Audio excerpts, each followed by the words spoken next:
Hello नमस्ते जय हिंद साथियों। आज हम पढ़ेंगे मौर्य काल के बारे में। पिछली क्लास में हमने पढ़ा था पूर्व मौर्य काल के बारे में, जिसके अंदर हमने जाना था कि जो पूर्व मौर्य काल यानी कि मौर्य काल तो पहले कौन कौन से वंश हुए थे। 3 वंश हमने देखने को मिले। तीसरा वंश तो मौर्य काल रहा है। पहला वंश हमने देखने को मिला था हरणायक वंश, जिसके राजा बिंबिसार हुए हैं। बिंबिसार का पुत्र था अजातशत्रु। अजातशत्रु का पुत्र था उदयन।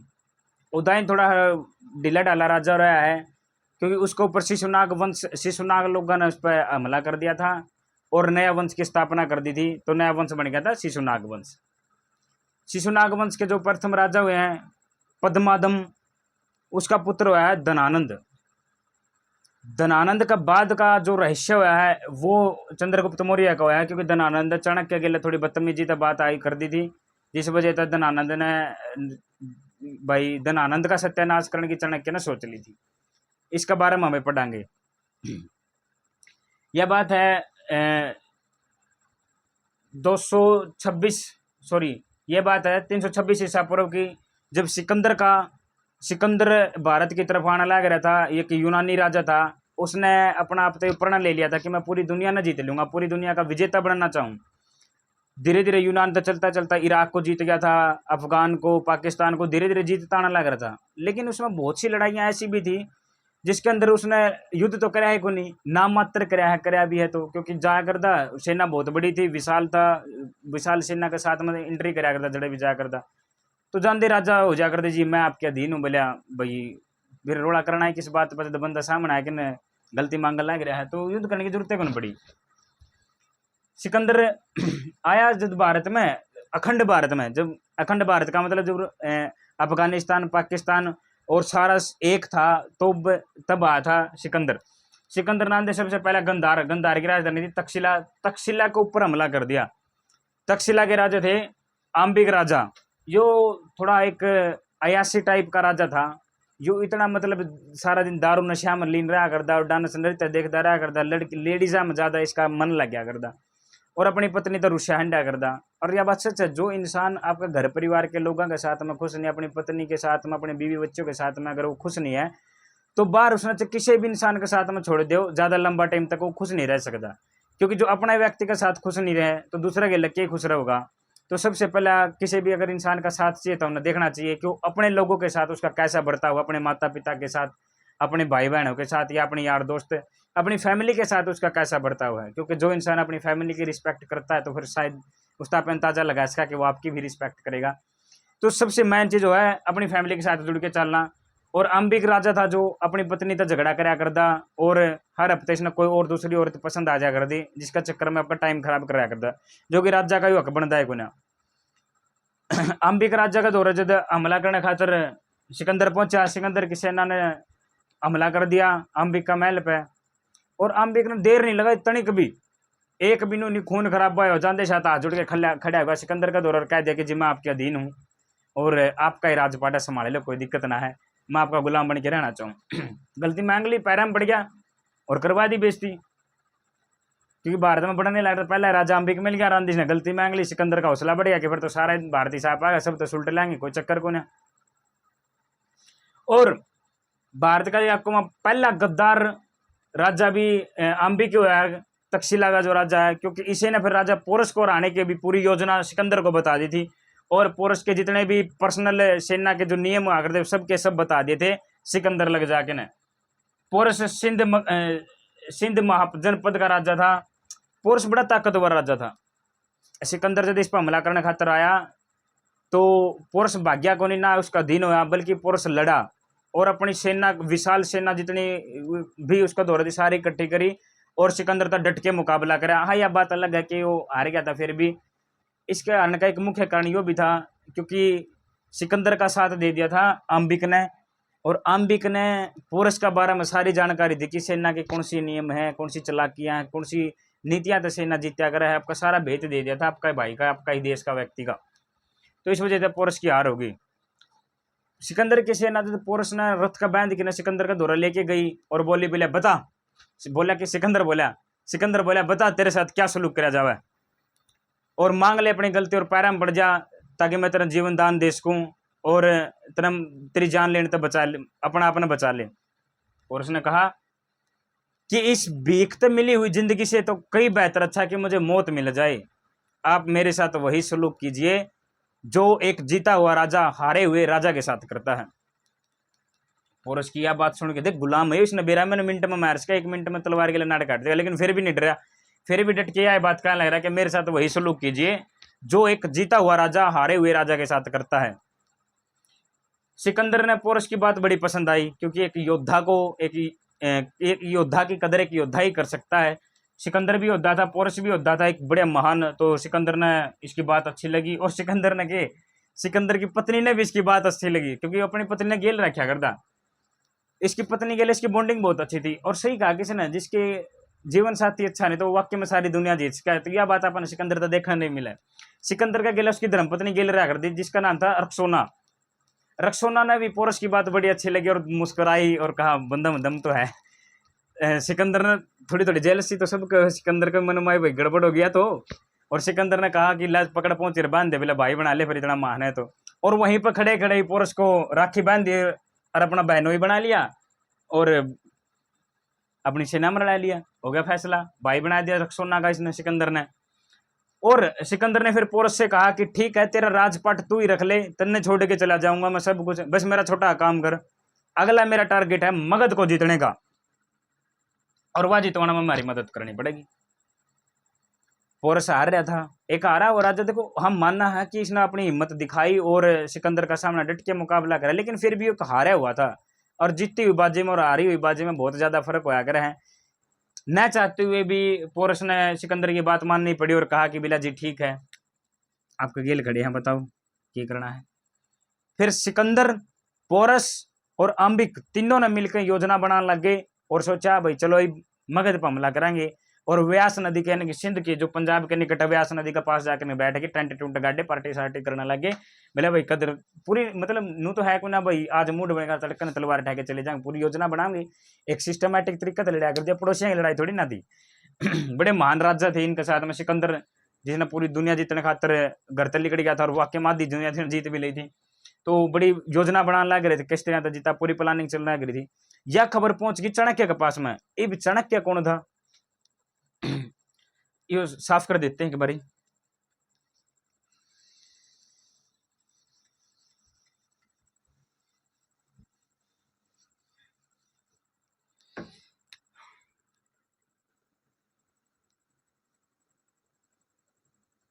चाणक्य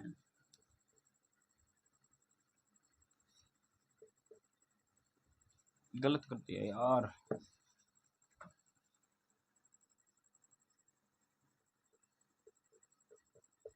तक्षशिला विश्वविद्यालय का प्रोफेसर था चाणक्य। तक्षशिला जो गंधार की राजधानी है उसके अंदर है तक्षशिला। तक्षशिला एक महाविद्यालय है, उसका चाणक्य था प्रोफेसर था। चाणक्य के पास में खबर आई कि भाई सिकंदर योजना बनाने लग रहा है मगध न जीतने की। तो चाणक्य बाजा बाजा गया तक्षशिला था मगध की ओर, मगध बाजा बाजा गया और जाके न धनानंद मिलने की इसने सोची, क्योंकि उस टाइम पे धनानंद उसका राजा था मतलब ये संभाला करता सारा राजपाट में। धनानंद का दौरा गया और जाके न सिपाही जो दरबारी खड़े हुआ करते उनसे कहा कि बोले मैं चाणक्य हूँ, तक्षशिला का प्रोफेसर। बोले तो फिर क्या करा भाई, करो कि थे मैंने राजा तो मिलना है। बोले क्या काम क्या है। बोले राजा तो मिलना है जी, मैंने कुछ योजना बना, सिकंदर हमारा देश पर हमला करना, अपना देश पर हमला करने लग रहा है, पूरी योजना बना लग रहा है, व्यास नदी पर बैठा है। तो यह बात राजा तक बतानी बहुत जरूरी, नहीं तो बहुत बड़ा अनर्थ हो जाएगा।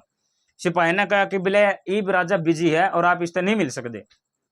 सिकंदर ने चाणक्य ने कहा कि भाई चल ठीक है कोई बात ना, थोड़ी देर में वेट कर लेते हैं। और लगातार सारा दिन बैठे रहे, लगातार 3 घंटे का लंबा इंतजार के बाद इसका सब्र का बांध टूट गया चाणक्य का। और सिपाही ना टायर टू के लड़ झगड़ के ना भाई, एक ब्राह्मण था, ब्राह्मण के उस टाइम पे इज्जत भी बहुत होया कर दी, और इजाजत लेके थोड़ी घनी कया सुनी करके ना वो चला गया राजमहल के अंदर। और जाके देखा धनानंद करण के लग रहा था, धनानंद लग रहा था नृत्य देखना और करण। चुगरदेव उसके लड़कियां नाचने लग रही थी और बैठ के ना गद्दे के ऊपर लगा के हाथ मदिरा पीने लग रहा था और मजा तो एंजॉय करने लग रहा था। और जाके एंट्री कर दी जी मगध चाणक्य ने जाके कहा कि बोला महाराजा आप उरे नाच गाना देखने लग रहे हो, सिकंदर अपना देश पर हमला करने की तैयारी में जुटा खड़ा है, अगर आपने थोड़ा सा भी अगर एक्शन नहीं लिया, अगर आप एक्टिव नहीं हुए, तो भारत का नाश हो जाएगा और आने वाली नस्लों को भी बिगाड़ के चला जाएगा सिकंदर, क्योंकि सिकंदर बड़ा खतरनाक था, सेना भी उसकी लाखों की थी। और ईब तो अपना जो खुद के अपने राजा पोरस और अंबिक ने भी उसका साथ दे दिया है। तो आप कुछ कीजिए, एक्टिव हो जाइए। चाणक्य की सारी बात सुन के ना धनानंद का बड़ा छोटा छो उठा धनानंद का। मतलब नू नहीं, भाई इतना बहुत अच्छी बात बताई, चलो तेरा भाई हम सम्मान करा और अपने युद्ध की तैयारी करा है, ऐसा कुछ नहीं था। बल्कि उल्टा चिल्लाया, चाणक्य के ऊपर चिल्लाया और कहा कि बोले टुच्चा सा ब्राह्मण, तू हमने बताओगा कि युद्ध कुकर करना है, कौन किसकी बाट देखने लग रहा है। और लात मार के ना ब्राह्मण चाणक्य को बाहर फेंक दिया। और इसके बाल बुल खुल गए, चोटी रखा करता प्रोफेसर था और ऊपर से ब्राह्मण भी था, तो चोटी चाटी रखा करता। और ब्राह्मणों की चोटी एक गौरव होया करे है, तो इसकी चोटी खुल गई, बड़ा दुख उठा भाई, बेइज्जती कर दी मेरी। तो चाणक्य ने अपना आप तो होड़े कसम खा ली थी और कह दिया था कि मेरी चोटी भी जदे बांध दूंगा जब मैं तेरा सर्वनाश कर दूंगा धनानंद, तू देखता रहिए, तेरा सारा तख्ते था सब कुछ उजाड़ के चला जाऊंगा।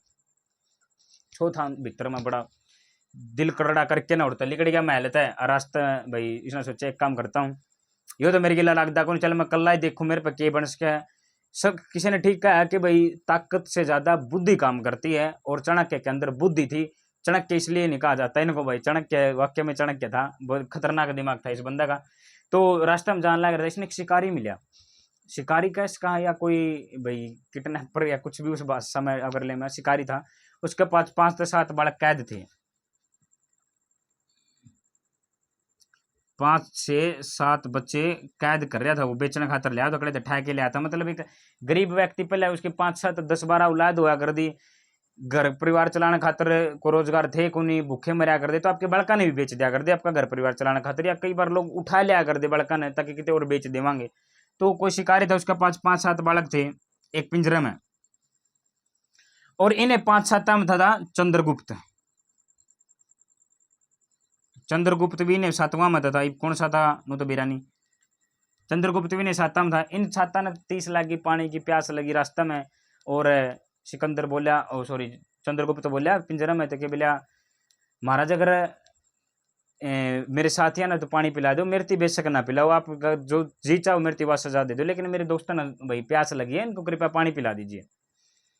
शिकारी बोला बोले ठीक है पानी पीना है, बोले हाँ जी पानी पीना है, बोले तू बाहर आ जा। उसको बाहर निकाला चंद्रगुप्त को पिंजरे से, और कहा कि एक पक्षी है कोई भी दिखा दिया, दूर बैठा था पेड़ के ऊपर, कि बोले मैं इस पक्षी का तीर मारूंगा, और मेरे साथ में कुत्ते भेड़िए या कुत्ते जो भी थे उनके साथ में थे, बोले अगर इन पहले तो उस पक्षी ने उठा के मेरे पास लिया होगा तो तेरे दोस्तों ने पानी पिला दूंगा, नहीं तो तू भी प्यासा मरेगा, ये भी प्यासे मरेंगे। चंद्रगुप्त मौर्य, मौर्य तो खैर बाद में नाम पड़ा था। चंद्रगुप्त ने भाई सोचा कि मरना तो वैसे भी है, क्यों ना फिर एक रिस्क लिया जाओ। बोले ठीक है सर चलाइए बाण। बोले शिकारी ने बाण चलाया और कुत्ते भी भाज लिए, गेले भाज लिए चंद्रगुप्त। और चंद्रगुप्त की इतनी चित्त भर की फुर्ती देख के चाणक्य भी देखने लग रहे हैं सारी बातें, क्योंकि वो भी जान लग रहा था सिंध की व्यास नदी की ओर मगध था, क्योंकि इसने बेइज्जती कर दी थी, इसको देख लिया धनानंद का तो बस की बात है कोनी, सिकंदर था लड़न की तो कल्ला ही चालू, तो कल्ला रास्ता में जाना लग रहा था। रास्ता में जाने इसने दृश्य देख लिया और देखा चंद्रगुप्त एक छोटा सा बच्चा 7 साल का बालक था उस टाइम पे भी, हो 9 का था शायद, 9 वर्ष का बालक बाजा बजाया और कुत्ते ने पहले ठा के ना वो पक्षी लाके ना शिकारी का हाथ में दे दिया, बोले ले जीव तो मेरे दोस्त ने पानी पिला दो। ये सारी बातें देखने लग रहा था चाणक्य। चाणक्य ने शिकारी से कहा कि बोले मैं इस बच्चे को खरीदना चाहता हूँ, क्योंकि इनका आग्रह है लोहे की परख लोहार को और सोने की परख सोनार को होती है। तो चंद्रगुप्त सोना था, हीरा था, इस हीरे की इस सोने की कदर थी। चाणक्य ने पहचान लिया था कि वो बालक बड़ा होकर जरूर कुछ ना कुछ अलग कर सका है, और इसकी मन जरूरत है और मन ने इसने मेरी जरूरत है। तो चाणक्य ने शिकारी तक खरीद लिया। शिकारी बोला मैंने तो बेचने खातर जाना है, बता कितने पैसे देगा। इनकी जो जिस तरह से बात हुई 1000 रुपया, उस टाइम पर 1000 रुपये बहुत होया कर दे, और चाणक्य प्रोफेसर था भाई, कम कौन था पानी में। 1000 रुपया में चंद्रगुप्त को खरीद लिया था चाणक्य ने, 1000 रुपया में खरीद लिया। बोला ठीक है तो मेरे साथ चल। चंद्रगुप्त भी हंसे चला गया, क्योंकि उसका तो काम में ये था भाई ठीक है यो नहीं तो कोई और खरीदेगा, क्योंकि काम धंधा करना था बड़का ने भाई अपना गुजारा करने खातिर, तो चला गया चाणक्य का साथ में। चाणक्य ने इसलिए नहीं बताया कि मैं मगध तलोटे हूँ, मेरे साथ में इस तरह का व्यवहार कर दिया, नू या कुछ नहीं था, बस अपनी योजना बताने लगा कि यह प्लानिंग करनी है। और सिकंदर आने लग रहा है, व्यास नदी पर बैठा है, अपन इस तरह से योजना बनाई वो वापिस भेजना है। और जो चंद्रगुप्त था, चंद्रगुप्त ने कहा कि इतनी बड़ी विशाल सेना के साथ मैं अकेला सा क्या कर सकूं, चाणक्य ने कहा कि मैं तेरे साथ खड़ा हूं, तू वैसा ही करता रहा जैसा मैं तेने कहने लग रहा हूं। इन्हें योजना बनाई। चाणक्य ने सिकंदर को कहा कि तू सिर्फ और सिर्फ सिकंदर की सेना का एक सिपाही न मार दे, और उसकी वर्दी ड्रेस जो है वह पहन ले, बाले बुले ले ले, कपड़े पहन ले, हेलमेट पहन ले, ताकि पिछाड़ा में उस टाइम पर कौन सा रजिस्ट्रेशन नंबर वगैरह कुछ था को नहीं भाई, कपड़े दे पिछाड़ा में आकर ये हमारी सेना का, ये दूसरी सेना का है। तो दो सिपाही कड़े पानी पुणी पीवे थे, इसने मौका मौका लगाया कि एक जना मार दिया, और आप उसकी वर्दी वर्दी पहन के ना सेना में शामिल हो गया चंद्रगुप्त मौर्य। और चाणक्य था, चाणक्य ब्राह्मण था, ब्राह्मण का मतलब इजाजत थी तो कहती भी जा सका है, एक अथॉरिटी वर्ग का काम था। चाणक्य प्रोफेसर भी था, एक नॉलेज थी हर बात की। तो सिकंदर का पास गया, व्यास नदी पर बैठा था, सिकंदर बैठा था, मगध सिकंदर पोरस और आम्बिक तीनों बैठे थे, और इसकी पूरी सेना भाई विश्राम कर लाई थी, टेंट टूंट ला रहे थे, पार्टी सार्टी कर रहे थे, योजना बनाने लग रहे थे। चाणक्य पहुंचे और चाणक्य ने कहा कि भले आप वापिस लौट जाइए। सिकंदर इतना बड़ा महान व्यक्ति और विशाल सेना का साथ में आया हुआ है, और भारत पर उसने कब्जा भी कर लिया, 2 राज्य हरा भी दे हैं, फिर भी कोई आके एक ब्राह्मण एक टीचर आके उसने कहने लग रहा है कि तू बोले वापिस लौट जा। सिकंदर ने कहा बोले मैं वापिस लौट जाऊं? बोले क्यों, तुझे पता नहीं मेरे पास कितनी विशाल सेना है। चाणक्य ने कहा कि भारत देवताओं की भूमि है, अगर व्यास नदी को तुम पार करोगे तो पार करते ही तुम्हारी सेना में बीमारी फैल जाओगी, मलेरिया फैल जाओगा, अंधी हो जाओगी, सेना मर जाओगी, पाप के भागी बनोगे, तुम वापस लौट जाओ। सिकंदर हंसने लगे और कहा कि अच्छा मूर्ख आदमी, हम तो सोचा कर दे भाई भारत के जो ब्राह्मण बड़े बुद्धिमान है, विद्वान है, लेकिन ये तो उल्टी उल्टी बात कर लग रहा है। चाणक्य ने कहा कि तन्ने उल्टी लाग दूंगी, लेकिन मेरी सच है भाई, तू मान जा, चला जा वापिस। सिकंदर भी अड़ गया, बोला कौन जावा, और खैर बात भी जाए कौन जाओ भाई, इन बातों तो कौन रहना लग गया थोड़ा सा। इसने फैला दिया अंधविश्वास चाणक्य ने कि भाई देवताओं की भूमि है, नदी ने व्यास नदी ने अगर तुम पार करोगे तो या बीमारी फैल जाएगी, आंखें फूट जाऊंगी, लोग मरने लग जाएंगे, इस तरह की बात बैठ दिया, अंधविश्वास फैल दिया। और जो सिकंदर की सेना थी वो भी थकी आ रही थी, कई साल तक कई दिन आने लग रही थी यूनान तक, कोई आपकी बीवी बच्चा तो मिलने तक तरसा था, घर आ जाने तक तरसा था, कपड़े थे उनके वो भी बदबूदार हो गए थे, एक देश के ऊपर नीचे पड़ने लग रहे थे, और जलवायु का परिवर्तन होने लग रहा था, कहते घनी ठंड थी, कड़े घनी गर्मी थी, अलग अलग जगह बताते थे, बिल्कुल परेशान हो गए थे। और एक परेशानी में आदमी लग जिस तरह से बका देने नुए बैग जाकर है, इवनू तो था कोई भाई वीडियो कॉल कर लिया करता, घर आली गिला, कोई भाई बड़का तो मिल लिया करता, व्हाट्सएप पर मैसेज छोड़ दिया करता, सोना बाबू ने खाना खाया, ऐसा तो कुछ था ही नहीं। परेशान हो रही थी सारी सेना। चाणक्य की यह बात सुन के ना तो उनका मन में थोड़ा सा और है भाई, बात तो ठीक है, मरने तो बढ़िया, तो वापिस से लौट जाना ठीक रहेगा। सिकंदर की सेना ने भाई सिकंदर को जाके कहा कि बोले महाराज बात ठीक है, आप वापस लौट जाओ, और हम भी परेशान हो ले, कृपया करके हमारी बात को आप समझने की कोशिश कीजिए, क्योंकि हम भी आज परेशान हो गया, हमारे शरीर के ऊपर अलग अलग देशों के अलग अलग कपड़े ऊपर नीचे पहने हुए हैं, कई कई दिन हमें हमारे परिवार से बातें करी होगी, हम तरस रहे हैं अपने घर वालों को देखने के लिए भी। सिकंदर ने इनकी एक नहीं सुनी और कहा कि नहीं, जिस काम खातर आए वो काम करके जावांगे, और कहा कि बोले जाओ आगे जाओ और पार करो नदी ने। जब तक वे पार कर दे, चंद्रगुप्त को चाणक्य ने भाई एंट्री करवा दी थी सिकंदर की सेना में, और कहा कि योजना बना दी, जिस तरह से खाना में जहर जरूर मिलाना लग गया भाई, एक निम्न मात्रा में जहर देने लग गया कि आज जहर दे दे तो इसका असर 3 दिन बाद होगा, 2 दिन बाद होगा। एक चाणक्य इस मामले में बड़ा खतरनाक आदमी था, जहर जरूर देने में, इसने विष कन्या भी बनाई थी, छोटी छोटी बच्चियां के भी जहर दिया कर, नमक की मात्रा कम कर दिया कर और कर दिया, ताकि वो बड़ी होकर विष कन्या बन जाए। बड़ी खतरनाक प्लानिंग थी इसकी सदाते। तो चंद्रगुप्त लग जहर दे दिया, खाना में मिलाने खातर खाना में जहर मिला दिया, सेना मरने लगी। व्यास नदी ने पार करने में 2 दिन लग गया कर दे, क्योंकि दूर तो सफर था। सेना देखा सिकंदर का दौर, खबर पहुंची कि सारी सेना तो अंधी होगी, कोई कभी सेना मर गई, कोई बीमार पड़ गया, किसी का पेट में दर्द, किसी की उल्टी लगी, किसी का मलेरिया हुआ, सबके अंदर बीमारियां फैल गई। सिकंदर की जो एक टुकड़ी गई थी वह तो खत्म हो ली, दूसरी टुकड़ी गई, उसका ये लभी हाल, क्योंकि हाल तो होने लग रहा था सिकंदर का दौरे थे, क्योंकि खाना में मिला जाना लग रहा था, जो भी मिलाव थे, जो भी सेना गड़बड़ थी उसका खातर खाना तो बनाया करता, उस खातर पहले चंद्रगुप्त गड़बड़ कर दिया करता, जहर जरूर मिला दिया करता। सारी सेना के अंदर डर का माहौल फैल गया कि भाई व्यास नदी को पार करते ही हम मर जावांगे। तो पूरी सेना पड़गी जाके न पैरा में सिकंदर का और कहा कि महाराज हमें बख्श दीजिए और कृपया करके वापस चलिए, हमें अपने प्राण बचाने हैं, हमें हमारे बीवी बच्चे के पास जिंदा वापस जाना है। सिकंदर का आगा पूरी सेना अड़गी और कहा कि भाई तू राजा है नहीं, तू कल्ला लड़ ले, माम नहीं जानते, संभाल तेरा राजपाट। चिंतित हो गया बड़ा सिकंदर और टेंट में जाके न बैठ गया रूस के न, और बताया जावा है कि 3 दिन लगातार अपने टेंट का भीतर रहा, बाहर नहीं निकला था सिकंदर। बाट देखा था कि कोई मुझे आके मनावगा और कहा कि चलो महाराज कोई बात ना, हम आपके साथ चलते हैं। 3 दिन लंबा इंतजार करने के बाद भी सिकंदर ने देखा कि कोई भी सैनिक, कोई भी उसका सेनापति, कोई भी सिंगल व्यक्ति भी उसके पास नहीं गया, अकेला ही भीतर रोएगा, फुटेगा, सोचेगा, समझेगा, पढ़ेगा, जो करा था बस टेंट का भीतर रहा। और 3 दिन के बाद बाहर निकला और बाहर निकलते उसने आदेश दिया, चलो ठीक है वापिस चलते हैं। पूरी सेना खुश हो गई कि भाई चलो बच गए भाई, नहीं तो व्यास नदी पार कर भारत में जाओ, देवताओं की भूमि है भारत, तो सारे मारे जाओ, बिना खोटे भी वापिस चलेंगे। वापिस जाने लगे, इराक तक पहुंचे थे। इराक जो रास्ता में पड़ा है, इराक में पहुंचते साथ जो इसका पेट में दर्द होगा, क्या बोला करें, सिकंदर का पेट में दर्द होने लग गया। सिकंदर को थोड़ी थोड़ी गड़बड़ चल रही भाई, लगा मैं बीमार हो गया हूँ, पड़ गया, और पहुंचने में थोड़ा टाइम लगा नू को ना। ये भी वो आया था 326 326 ईस्वी में भारत में आया था वो सिकंदर। और इराक जब पहुंचा नहीं, इराक पहुंचने में 2 साल का टाइम लगा, 3 साल का, 2 साल का, 3 साल का टाइम लगा था। ये 3 साल का टाइम लगा, तो इसका मतलब बुरा क्या लिखना चाहिए, 329 लिखना चाहिए या क्या लिखना चाहिए। ये ईस्वी पूर्व है तो ये उल्टी चाल लगी, यानी कि 26 में था, 3 घटाएंगे तो 23 हो गया। 323 ईस्वी पूर्व में ये इराक में पहुंचा। समय घटना लग रहा है, ईसा पूर्व की बात होने लग रही है।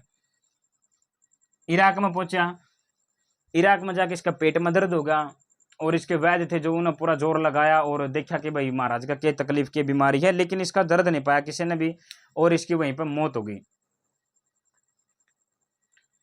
सिकंदर की मौत होगी। सिकंदर का घोड़ा की भी भाई अपना मालिक ने देख के न इसकी भी घोड़े की घोड़ा मौत हो गई। अटैक था भाई, किस तरह तो बतावा कि धनवा की मौत घोड़े की भी और सिकंदर की भी तुरंत मौत हो गई थी एकदम। अचानक के पेट में दर्द होने का कारण ही कुछ इतिहासकार का कहना है कि सिकंदर का लुढ़काना में भी चाणक्य का आया था, क्योंकि इसने भी इसका खाना में जहर जरूर मिला दिया। तो इतनी प्लानिंग तो जहर मिला हुआ, शायद हो भी सके, सच भी हो सके है, ना भी हो सके, क्योंकि हर एक बंदा, हर एक इतिहासकार का कहना अलग अलग है।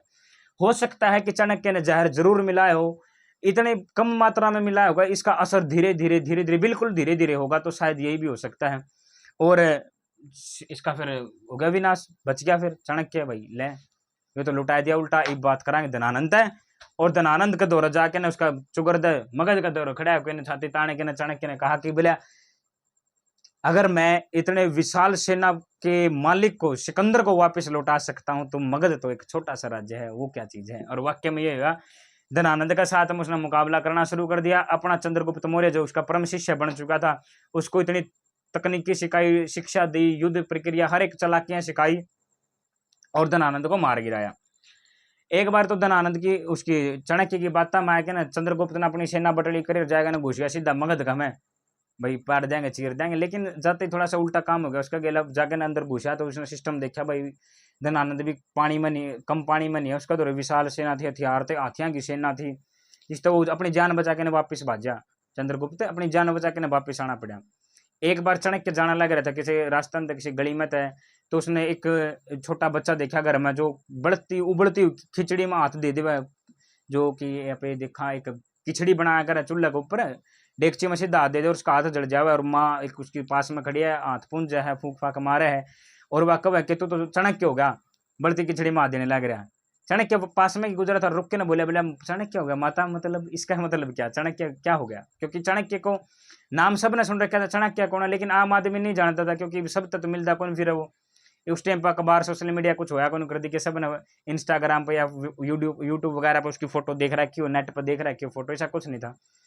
तो उसने कहा कि बोले कि चाणक्य हो गए हो, चाणक्य ने भी तो यही गलती कर दी, उबलती खिचड़ी में हाथ दे दिया। यानी कि उबलती खिचड़ी का मतलब है कि इतनी विशाल सेना का मालिक है धनानंद, उसका द्वारा सीधा चंद्रगुप्त भेज दिया तो मरेगा फिर, तो यो काम इसने कर दिया, तो बढ़ती खिचड़ी में हाथ देने लग रहा तो जड़ेगा फिर।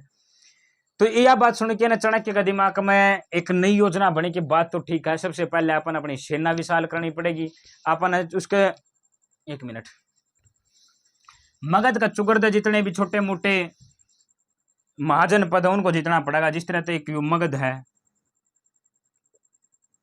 मगध और था सिंध,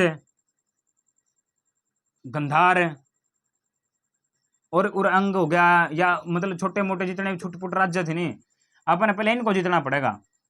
इनको जीतने के बाद ही हम सीधे एंट्री कराएंगे मगध में। अगर पहले ही मगध में बढ़ गए तो ये भी अपन मार देंगे, और ये खुद तो छोड़े को ना। तो इस तरह सिस्टमेटिक तरीका तो लड़े, और लड़ने के बाद इन्होंने मगध पर राज कर लिया, धनानंद को मार गिराया, चाणक्य ने अपना बदला ले लिया और अखंड भारत को एक कर दिया। अगर कोई प्रश्न हम तो पूछा जावे है कि अखंड भारत में सिकंदर ने एंट्री कर दी थी कि नहीं कर दी थी, इसका प्रश्न होगा हाँ, क्योंकि उस टाइम पर अफगानिस्तान और पाकिस्तान भी दोनों इकट्ठे थे। तो अफगानिस्तान और पाकिस्तान को तो जीत लिया था सिकंदर ने, अपना सिंध तक आ गया था, बस थोड़ी सी एंट्री थी, कसर रह थी बड़े जावर बिडन को दिया फिर भी चाणक्य ने। तो अखंड भारत में तो एंट्री कर गया था सिकंदर, लेकिन अगर वर्तमान के भारत की बात करा, जो आज का भारत है, उसके अंदर सिकंदर नहीं आया था, व्यास नहीं था, वापस लौट गया था। यह थी पूरी कहानी चंद्रगुप्त मौर्य के बारे में। हमने जाना है कि किस तरह से भाई चाणक्य ने एक छोटा सा बालक की सहायता से इतना बड़ा सिकंदर को हरा दिया, भगा दिया वापिस, और धनानंद को हरा दिया, राजपाट बदल दिया और अपना नया वंश चंद्रगुप्त मौर्य वंश स्थापित कर दिया। इस तरह की बात हमने आज से देखी है। तो कैसे रही क्लास, रही कोई बात आप अगले अपनी नई क्लास में करेंगे। और फिर आगे चंद्रगुप्त मौर्य का वंश कैसे चला, किस तरह से इसकी पीढ़ी चली है, और फिर अपना इसने अपना साम्राज्य बढ़ाया, इसके बारे में बात करेंगे अपनी नई क्लास के साथ में। चलिए मिलते हैं अपनी नई क्लास के साथ। थैंक यू, जय हिंद।